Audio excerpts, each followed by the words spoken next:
Hey there, friends. Thanks for checking in. Today we're looking at Taurus PT-809. I borrowed this gun from a friend because many people said, hey, we want you to review the PT-809. A lot of people call this gun their favorite Taurus handgun. And I understand why. It is loaded down with features. But before we get into that, let's talk about the price. I checked Up and Down Gun Broker. In the lower 200s, you can pick up this gun, like 225, 230, and that is, I think it's an incredible deal for a gun that offers everything this one offers. That is a real good price. So let's get into some of the features. I want to tell you some things that I like and some other things that I don't particularly care for with the PT-809. Let's start with the magazine. Holds 17 rounds, 9mm. Does have some sight holes there. It's a quality built magazine. Does have a pinky rest on there, but there's really no reason for a pinky rest because the grip is a full-size grip.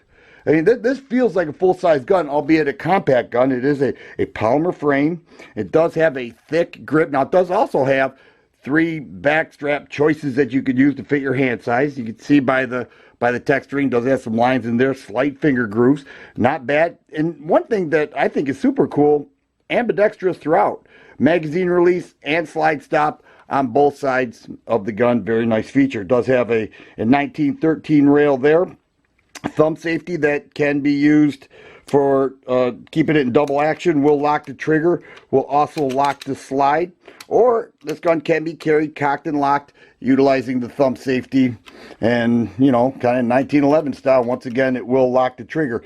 To decock the gun, just take that same thumb safety, push it down, and there is your decocker. We are dealing with an unloaded firearm.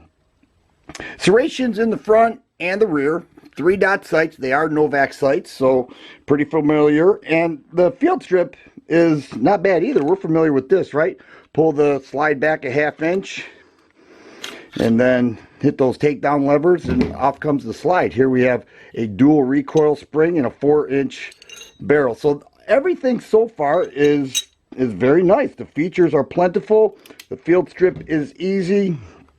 And the magazine capacity at 17 rounds is really good. We do have a double action, single action trigger. The double action trigger is like, it's pretty heavy, you know, heavier than other double single action trigger firearms. It just is. It feels heavy. It makes a revolver feel really light. But the single action is pretty nice. You know, I was able to fire the gun rather quickly at the range, and it was fine. No problems there.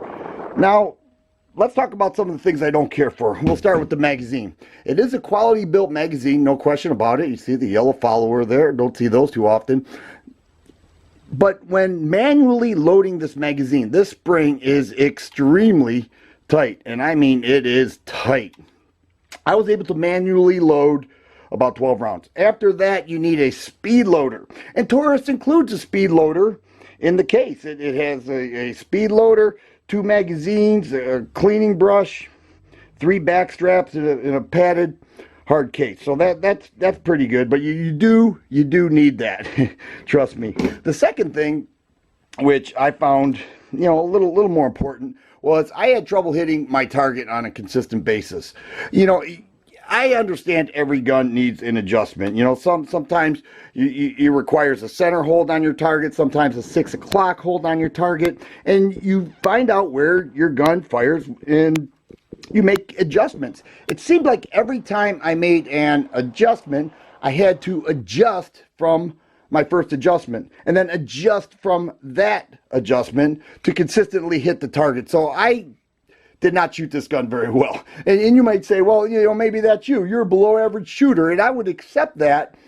The problem is that I shoot my other guns so much better, at least for accuracy. It did feed and fire. You know, I had 124 grain Spear Lawman 9mm. It fired every one just fine, did not have a reliability problem, but at the same token, I didn't put a lot of rounds through it. Just, you know, box and a half of that 124 grain ammo. So it worked fine, ejected fine, fired, no problems whatsoever. The accuracy for me was a bit of an issue. Let's go ahead and get it on the scale.